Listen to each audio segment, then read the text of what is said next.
नमस्कार। इस चैनल के द्वारा यूपीटीईटी की आगामी परीक्षा को ध्यान में रखते हुए मैथ के इंपॉर्टेंट प्रीवियस ईयर क्वेश्चन की प्रैक्टिस कराई जा रही है। आइए इसी क्रम में यह सवाल देखें, जिसमें कहा गया कि यदि किसी आयताकार भूखंड की लंबाई और चौड़ाई में क्रमशः 50% तथा 20% की वृद्धि कर दी जाए तो इसका क्षेत्रफल कितने गुना बढ़ जाएगा, यह आपको बताना है।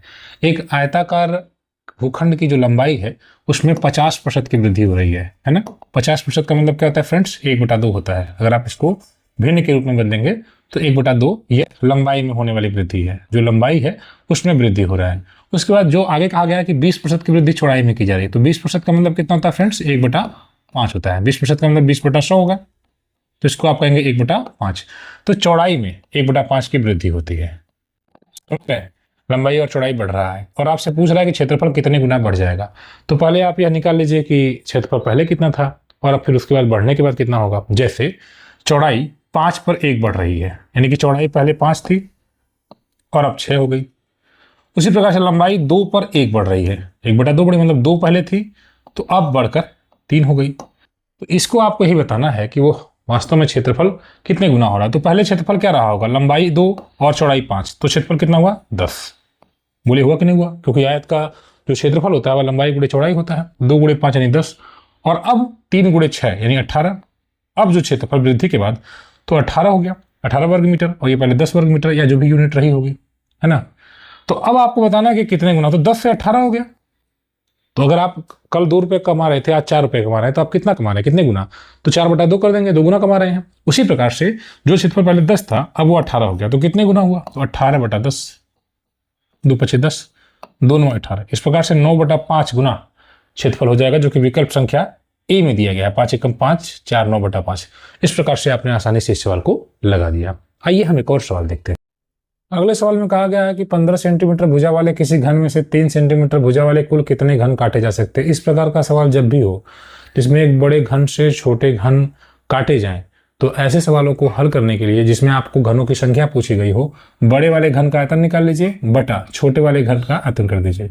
तो बड़ा वाला घन है 15 सेंटीमीटर भुजा वाला, तो उसका आयतन क्या होगा, मतलब उसमें साइड होता है, तो side into side into side, तो 15 × 15 × 15। तो ये बड़े वाले घन का आयतन हो गया बटा। अब इसमें देख रहे हैं कि 3 सेंटीमीटर भुजा वाले छोटे घन काटे जाए, तो इनका निकाल लीजिए। तो इसका आयतन होगा 3 × 3 × 3, इस प्रकार से हो जाएगा। अब आप इसको हल कर लीजिए, बस यही है। 3 से 15 काटेंगे 5, 3 से 15 काटेंगे 5, 3 से 15 काटेंगे 5। इस प्रकार से आपने देखा 125 हो गया, जो कि विकल्प संख्या सी में दिया गया है। इतनी आसानी से आपने इस सवाल को लगा दिया। आइए हम एक और सवाल देखते हैं जो कि टीटी परीक्षा में पूछा गया है। अगले प्रश्न में कहा गया कि यदि किसी कस्बे की जनसंख्या 60,000 से बढ़कर 65,000 हो जाती है तो जनसंख्या में वृद्धि प्रतिशत में कितना है।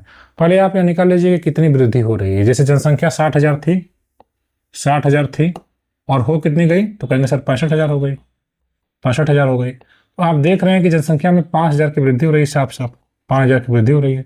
तो 5,000 की वृद्धि किस में हो रही है, कहेंगे सर जनसंख्या तो 60,000 थी, तो 60,000 में हो रही है। 60,000 में वृद्धि हुई 5,000 की, तो 65,000 हुई।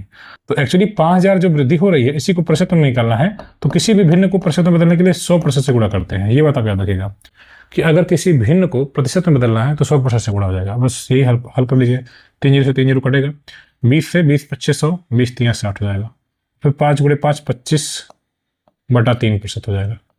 इस प्रकार से आप इसको हल करेंगे तो 8 3 24, 8 सही 1/3% हो जाएगा, जो कि विकल्प संख्या बी में दिया गया है। इतनी आसानी से आपने इस सवाल को लगा दिया। आइए हम एक और सवाल देखते हैं। अगले सवाल में कहा गया कि यदि किसी दुकानदार को एक वस्तु को 390 रुपये में बेचने पर 20% का लाभ होता है तो वस्तु का क्रय मूल्य। देखिए, आप कोई भी वस्तु खरीदते हैं तो उसका पूरा मूल्य चुकाते हैं, 100% मूल्य आपने उसका चुकाया और आप उसको बेचने जा रहे हैं तो आपको 20% का फायदा हो रहा है। ठीक है, तो 100% तो प्राप्त किया ही किया, बेचते समय आपने 20% लाभ भी प्राप्त कर लिया। इसका मतलब आपने कुल मिलाकर 120% प्राप्त कर लिया। बोलिए प्राप्त किया कि नहीं प्राप्त किया। और यही एक्चुअली 390 को बता रहा है, यही 390 को बता रहा है। तो 120% 390 को बता रहा है। तो आपसे क्या पूछा है, वस्तु का क्रय मूल्य। क्रय मूल्य मतलब 100% का मांग, यही ना 100% है क्रय मूल्य। खरीदा 100%, 20% कमाया, 120% 120% 390 को, तो 1% निकाल लीजिए। 1% निकालने के लिए 390/120 हो जाएगा, तो 100% निकाल लीजिए। तो 390/120 × 100 हो जाएगा। 100% निकालने के लिए 100% से गुणा कर दीजिए। अब देखिए 0 से 0 कट जाए, अब इसको काट सकते हैं आप। 4 से 4 × 3 = 12, 4 × 2 = 8, 4 × 5 = 20, फिर 3 से काटेंगे 13 3 39 हो जाएगा, फिर 25 3 75 के 5 7 25 1 25 7 32 325 हो जाएगा, जो कि विकल्प संख्या डी में दिया गया है। इसका मतलब जो वस्तु का क्रय मूल्य यानी कि 100% है वह 325 होगा। आइए हम एक और सवाल देखते हैं। अगले सवाल में कहा गया कि एक समचतुर्भुज के विकर्णों की लंबाई 16 और 12 सेंटीमीटर है, समचतुर्भुज की भुजा आपको बतानी है। तो देखिएगा, हम एक समचतुर्भुज बना लेते हैं। मान लीजिए कि एक समचतुर्भुज है, ठीक है, और इन्होंने जो बात कही है कि इसके विकर्ण 16 हैं और 12 हैं, ठीक है। मान लीजिए कि इसका विकर्ण है, ये 12 का है, ठीक है, 12 का है, और ये वाला मान लीजिए 16 है, ये 16 हो गया, ठीक है। इसको हम पूरा मान लेते हैं 16। तो अभी आप ध्यान दीजिएगा, ये 16 हो गया, ये 12 हो गया, मतलब यहाँ से यहाँ तक। आपसे पूछ रहा है समचतुर्भुज की भुजा, ये पूछा है आपसे, इसका मान बताइए कितना होगा। तो देखिएगा, समचतुर्भुज के जो विकर्ण होते हैं वो एक दूसरे को समद्विभाजित करते हैं। मतलब अब जैसे ये पूरा 12 है तो ये 6 हो जाएगा, ये 6 हो जाएगा, ये पूरा 16 है तो ये 8 हो जाएगा और ये 8 हो जाएगा। दूसरी बात यह है कि एक दूसरे को समकोण पर काटते हैं, यानी ये जो है, ये हिस्सा जो है ये 90 अंश का हो जाएगा। क्या हो जाएगा? 90 अंश हो जाएगा, ठीक है। ये इनकी मतलब ये तो रूल है, आप जानते हैं।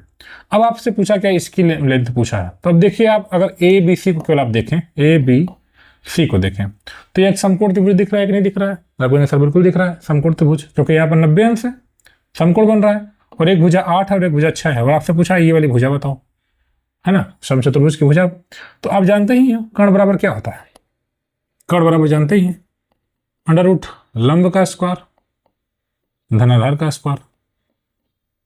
तो भाई 8 का स्क्वायर कर देंगे 64, धन 6 का स्क्वायर कर देंगे 36, अंडर रूट तो 100 हो जाएगा, और वर्गमूल निकालेंगे तो 10 हो जाएगा। इस प्रकार से आपने देखा, हमने यहाँ पर 10 आसानी से निकाल लिया, जो समचतुर्भुज की भुजा है, जो कि विकल्प संख्या डी में दिया गया है। आइए हम एक और सवाल देखते हैं जो कि टीईटी की परीक्षा में पूछा गया है। अगले सवाल में कहा गया कि यदि 8 पेन का क्रय मूल्य 6 पेन के विक्रय मूल्य के बराबर है तो लाभ प्रतिशत आपको बताना है। अगर क्रय मूल्य और विक्रय मूल्य का अनुपात पता है आपको, तो आप लाभ या हानि प्रतिशत बहुत आसानी से निकाल लेंगे। इन्होंने जो बात कही है हम उसी को कहते हैं। 8 पेन का क्रय मूल्य, 8 पेन का क्रय मूल्य बराबर है, यहाँ पर कहा गया ना बराबर है, बराबर है किसके बराबर है? 6 पेन के विक्रय मूल्य के, 6 पेन के विक्रय मूल्य के बराबर है। तो यहाँ से आप क्रय और विक्रय का अनुपात निकाल लीजिए। 8 को करिए ट्रांसफर इधर, अब देखिए 8 का इसमें कुछ नहीं है तो गुणा माना जाएगा, इधर आएगा तो इधर आएगा तो भाग हो जाएगा, तो 6/8 हो जाएगा, ठीक है। और क्रय यहीं रहने दीजिए, विक्रय का भी इसमें गुणा हुआ, इधर आएगा तो भाग हो जाएगा, इस प्रकार से। तो कहने का मतलब ये कोई चीज खरीदी गई 6 रुपए में, बेची गई 8 रुपए में, क्रय 6 है तो विक्रय 8 है, तो कितने का फायदा हो रहा है, लाभ कितने का हो रहा है? तो कहेंगे सर 2 रुपए का, 2 का लाभ हो रहा है। अगर आप 6 में खरीद कर 8 में कोई चीज बेच रहे हैं तो 2 का लाभ कमा रहे हैं। घर से कितना गया, क्रय कितना है 6, तो 2 का लाभ हो रहा है, और घर से लगा 6, तो 100 पर कितना प्रतिशत में बदलना है, तो 100% से गुणा। इस प्रकार से आपने इसको हल कर लिया। ये हो जाएगा 3, फिर इससे काटेंगे तो नहीं कटेगा ये, ठीक है। 1 मिनट इसको थोड़ा सा फिर से कर लेते हैं। 2 है, 2 का लाभ हो रहा है 6 पर, तो 100 पर कितना, तो 2 3 6 हो जाएगा, और उसके बाद हो जाएगा 100/3, ठीक है। तो 100/3 देखे कहाँ है? विकल्प संख्या सी, यानी 33 सही बटा 3% सही है। इतनी आसानी से आपने इस सवाल को लगा दिया। अगर आप टीटी की तैयारी करते हैं तो इस चैनल को सब्सक्राइब करें। हम लगातार प्रीवियस ईयर क्वेश्चन की प्रैक्टिस कर रहे हैं। धन्यवाद।